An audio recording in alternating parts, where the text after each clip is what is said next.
곽수종의 뉴스 정면 승부. 곽수종의 뉴스 정면 승부.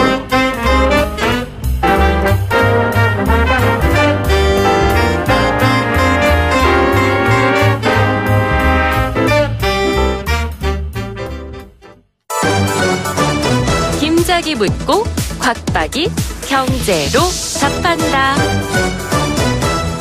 주파수 94.5 YTN 뉴스 FM 곽수정의 뉴스 정면 승부 3부 시작하겠습니다. 김 작가가 질문을 주는데요.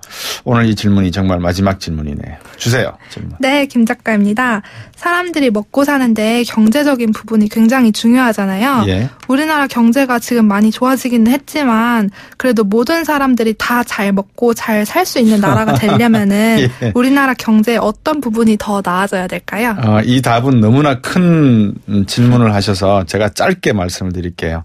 1970년대 후반부터 1인당 GDP, 1인당 국민소득이 올라야 되겠다라고 생각을 해서 가장 쉽게 올리는 방법은 산하 제한하는 방법이잖아요. 사람 수가 작으면 1인당 GDP가 올라가잖아요. 그래서 산하 제한이 시작된 부분 중에 한 부분도 차지를 해요. 그러면 사람을 출산하는 것을 줄이고 나니까 결국은 30년, 20년 뒤에 GDP는 지금 3만 불 수준이 되었어요. 만약에 우리가 아이를 놓지 않고 계속 이대로 한다면 인구 한 3천만이 된다 그러면 지금 벌어들이는 국민 소득만 유지를 한다 그러면 한 거의 5만 불 가지 않을까요? 자, 이게 그러면 모든 사람에게 다 잘 먹고 잘 살 수 있게 된 나라가 된 건지 아니면 앞으로 생산하고 일을 할 수 있는 인구가 줄어들므로 해서 국가의 존립이 위태로워질지 모르겠어요. 그래서 경제의 어떤 부분이 나아져야 되느냐 이 부분만 말씀을 드리면 경쟁력이겠죠. 경쟁력은 뭐냐? 성장 동력. 성장 동력이 뭐냐? 우리나라 같은 나라는 물건을 만들어서 팔 수밖에 없으니까 제조업 수출 경제니까 그러면 기술이 있어야 되겠죠. 기술은 우리가 창조할 수 있는 부분이 많이 없죠. 그래서 이 부분이 아마 우리가 가지고 있는 가장 큰 고민거리인 것 같아요. 우리 스스로 발굴하고 마이크로소프트나 페이스북이나 이렇게 우리가 새로운 소프트웨어를 발전시키고 개발할 수 있는 창의력, 창조력이 없다는 게 우리 경제의 성장 동력이 정체된 상황이다 이렇게 보여지네요. 지금 여러분께서는 경제학자 곽수종 교수가 진행하는 YTN 뉴스 FM 곽수종의 뉴스 정면 승부를 듣고 계십니다.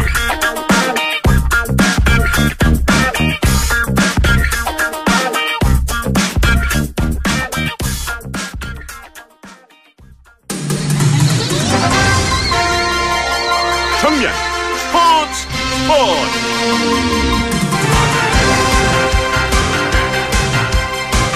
네, 오늘 하루 동안 있었던 스포츠 소식 정리해드리겠습니다. 중앙일보 박민 기자입니다. 안녕하세요.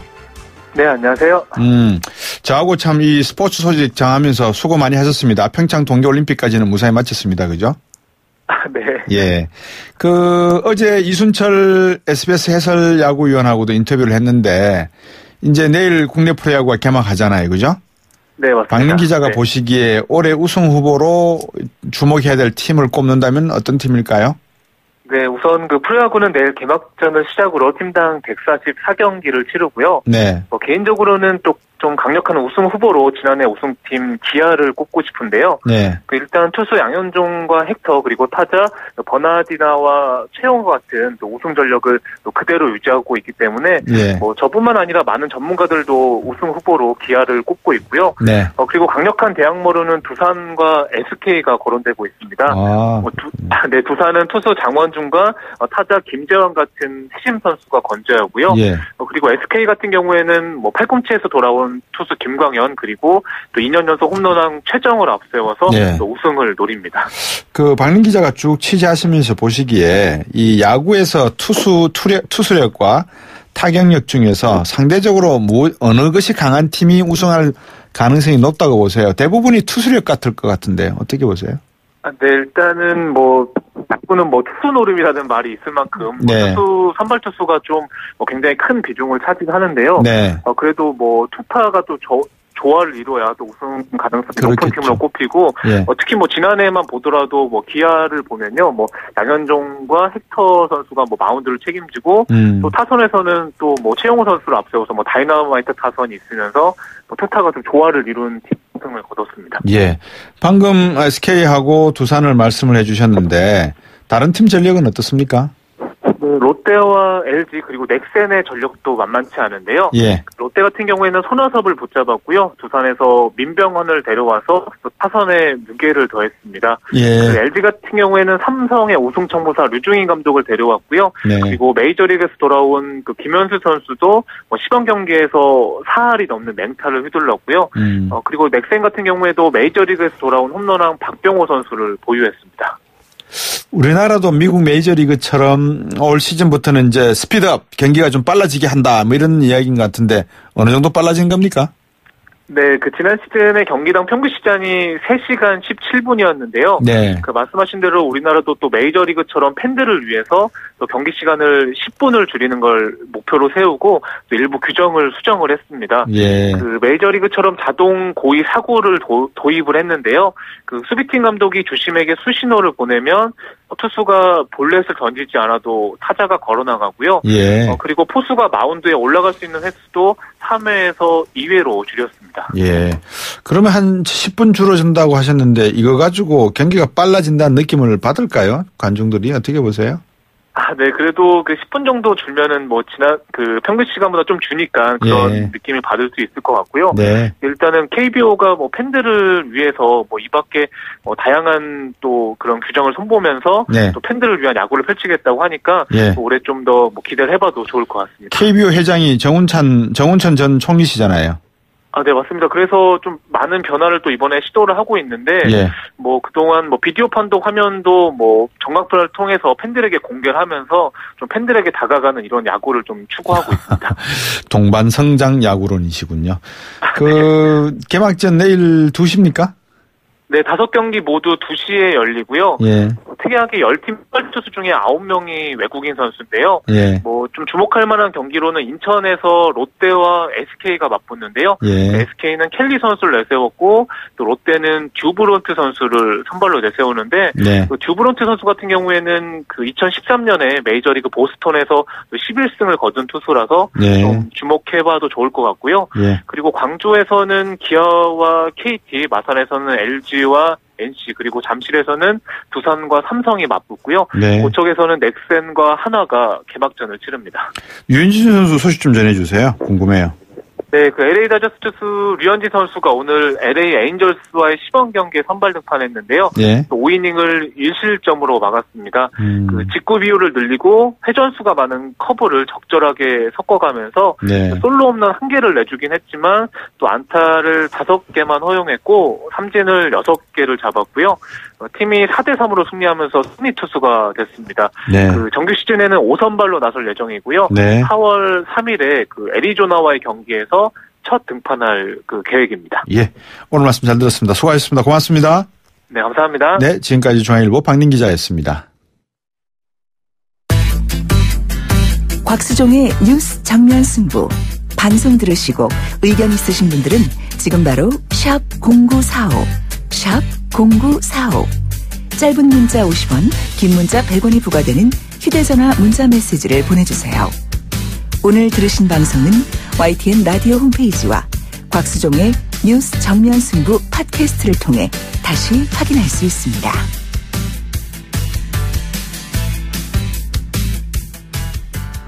사실 우리나라보다는 일본이 당혹스러울 것 같아요. 어쨌든 우리나라는 뭐 4월 말까지 한시적 유예 조치를 받았습니다. 철강에 대한 관세 면제하기로 했는데요. 일본은 빠지지를 못했네요. 뭐 우리도 빠졌다라고 표현하기는 어렵지만 미국이 전략상 한미 FTA의 재협상 과정상에서 전술적인 측면에서 우리를 면세를 당분간 유예를 한 준 걸로 보여지는데 어쨌든 일본은 좀 당혹스럽습니다.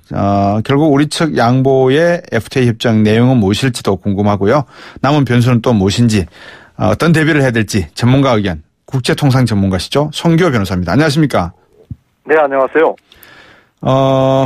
잘 된 겁니까? 우리가 면제 한시적이지만 면제 혜택 받은 거? 네, 일단 긍정적이라고 봅니다. 협상 여지가 있고, 네. 그래서 정부 협상단의 수고가 많았다고 생각합니다. 예.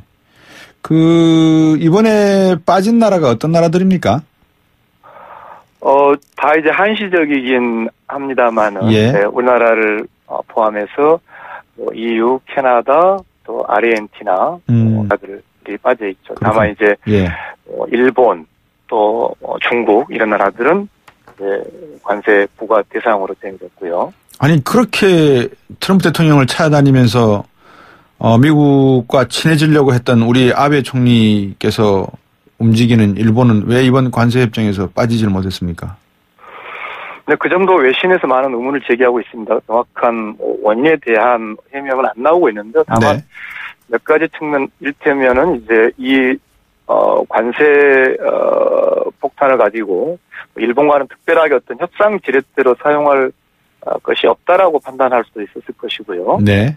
네, 그리고 일본의 입장에서는 미국의 철강 수입량 중에서 일본산이 차지하는 비중이 5% 정도밖에 되지 않거든요. 아, 예. 네, 그런 점에서 일본의 입장에서도 그다지 어떤 추가적인 그런 양보안을 강하게 제시하지 않았을 가능성. 그러니까 복합적입니다만 좀 자세한 내용은 좀 더 진행 과정을 보아야 될 것 같습니다. 그런데 이게 철강 수입 부분에 있어서도 쿼터제를 적용할 수 있나요?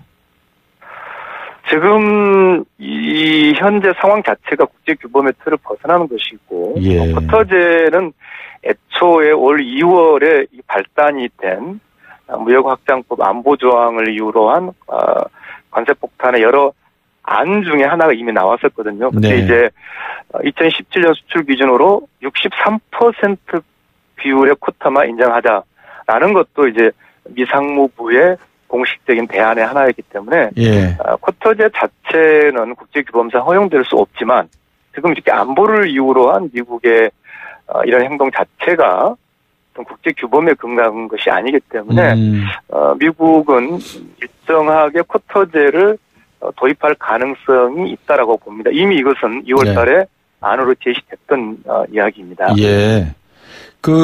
잘 아시겠지만 우리 성교 변호사도 관세유예 발표 직후에 마치 기다렸다는 듯이 이 한미 FTA 7년차입니다. 일방적 합의다. 이 한미 FTA가 딱 정리를 하면서 신속한 협상 희망한다. 이렇게 압력이 들어온 거 보면 이번 우리나라에게 25% 철강 관세 부과를 4월 말까지 유예한 것은 한미 FTA 연계해서 조건부 협상을 위한 것이다. 이렇게 완전히 전술적으로 눈에 띄는데요. 어떻게 보십니까? 그렇죠. 그런 협상의 가장 큰 지렛대로 사용하고 있는데 문제는 이제 미국이 이 관세 폭탄을 가지고 한국에게 요구하고 있는 어떤 이를테면 자동차 분야 같은 경우가 이게 잘못됐을 경우에는 우리나라 부품 산업의 고용에도 직격탄을 줄 수 있거든요. 이를테면 지금 미국의 한미 FTA 개정 협상을 단지 한국과의 FTA만의 문제로 보지 않고 특히 이제 나프타라고 하는 캐나다, 멕시코 그리고 미국이 만들려고 하는 미국식 새로운 FTA 모델 속에서 한미 FTA를 보고 있는데 문제는 이 나프타 재협상에서 미국이 요구하고 있는 게 이제 자동차 원산지 규정을 크게 바꾸는 것. 이를테면 미국산 부품을 50% 이상 사용해야만 이 FTA 특혜 관세를 주겠다라고 하는 그런 요구를 하고 있거든요. 그러니까 미국에게 한미 FTA는 미국의 FTA 틀 속에서 파악되는 것이지 독립적으로 파악하지 않은 것인데 문제는 이렇게 미국산 부품을 일정 비율 사용하라고 하는 그런 나프타의 틀을 한국의 한미 FTA에서 저는 요구하고 있다라고 보고요. 이렇게 될 경우에는 우리 국내 부품 공장이 이제 미국으로 상당히 이전해야 될 그런 위험도 있기 때문에 단지 이번 일시적으로 우리가 협상의 여지를 계속 안고 가면서도 지나치게 우리 국내 자동차 부품 고용이라든지 우리 국민 경제에 지나친 어떤 양보를 하는 것은 신중하게 아마 그렇게 협상을 하고 있을 것으로 생각합니다. 송교 변호사께서도 한미 FTA 자세히 아시겠지만 현재 자동차 부분만 놓고 보면 2017년도에 제 기억이 맞는지 모르겠습니다만 한 178억 달러 정도 무역수지 흑자를 미국에다가 내고 있어가지고 미국이 볼 때는 이렇게 많은 대미 무역수지 흑자의 한 자동차 부분이 차지하고 있는 거는 어떻게 보면 상당히 무역 불균형의 어떤 상징적인 부분이다. 이거 개정하자 분명히 들고 나올 것 같습니다. 그죠? 그렇죠. 한미 FTA의 가장 핵심적인 쟁점인데 우리가 여기서 꼭 봐야 될 것이 현재 이미 약 한 50% 초반 정도는 미국에서 생산하고 있단 말이죠. 미국으로 수출하고 그렇죠. 있는 차가. 예. 그 점이 하나 있고, 그리고 한미 FTA의 기본 원칙 그 정신이 지금 네. 한미 사이의 자동차 교역이라는 것은 어떤 경제적인 소비자의 어떤 판단의 결과인 것이지. 예. 그러한 소비자의 합리적인 선택을 왜곡시켜서 인위적으로 조정하는 것이 한미 FTA는 아니지 않습니까? 그렇죠. 특히 미국의 국민 경제 입장에서 보더라도 미국의 고용의 약 85%가 서비스 산업에서 만들어지거든요. 그래서 예. 지금 자칫 트럼프가 지나치게 이 문제를 특정 어떤 산업, 특정 지역의 미국 노동자들의 어떤 이익을 위해서만 추구할 경우 오히려 네. 미국 경제에도 미국 전체 국민 경제에 불리하게 될 가능성도 있기 때문에 그렇겠네요. 이 한미 FTA에서의 미국의 논리, 즉 한국이 그렇게 과도한 흑자를 내고 있기 때문에 조정해야 된다. 네. 그런 것은 국제무역의 원칙에도 맞지 않고 국제분업 질서에도 맞지 않는 것이죠. 예. 근데 말씀 주셨습니다만 이 논리가 또 뭐 영원하리라고 보장은 못 하겠고요. 왜냐하면 11월 달에 미국 중간선거 있지 않습니까? 그죠? 네. 우리도 조금 지연작전하면서 11월 달까지 선거 결과를 좀 지켜보는 방향으로 가면 혹시 좀 유리하게 접근할 수 있는 기회가 생길까요? 어떻게 보십니까? 지금 우리로서는 이제 상당히 어려운 입장인데요. 가능하면은 신속하게 한미 FTA 개정 협상도 마무리하고 네. 이런 한미 사이에 여러 지금 중요한 그런 안보라든지 핵문제나 동맹 관계를 고려할 때 가능하면 어떤 경제 통상에서 이런 갈등이 보이지 않은 것이 좋겠죠. 그런데 문제는 이 통상 분야에서의 이런 갈등으로 보이는 상황들이 네. 세계화에서의 미국 내부의 어떤 불평등 문제를 이제 트럼프 행정부가 제 판단으로 미국 국민 경제의 일반적인 그런 요구하고는 다르게 풀어가다 보니까 이런 문제가 생기는 것이죠. 그래서 지금 미국 더 문제는 미국 내부에서도 이 트럼프의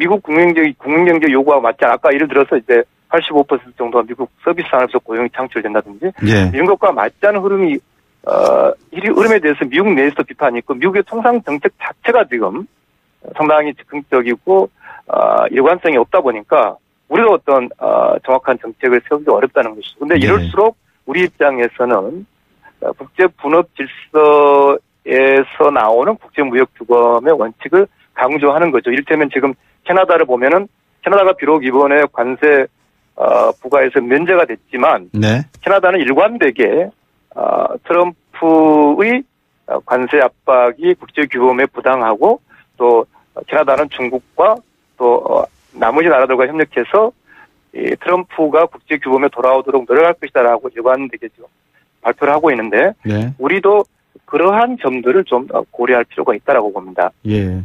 자, 방금 말씀하셨지만 미국이 중국 수입품에 대해서 결국은 대규모 관세 몰리겠다고 하니까 중국도 맞불 대응이에요. 지금 미국이 방금 말씀 주셨지만 25% 철강 알루미늄, 25% 철강, 10% 알루미늄 관세 부과한다 그러니까 중국도 지금 100억 달러 미국 국무성 채권을 팔아버렸단 말입니다. 뭐 큰 규모는 아닙니다만 이게 제가 앞에 오프닝도 그랬습니다만 두 거인들의 싸움에 우리나라에 뭔가 좀 이상한 불리함이 생기지 않을까요? 어떻게 보세요?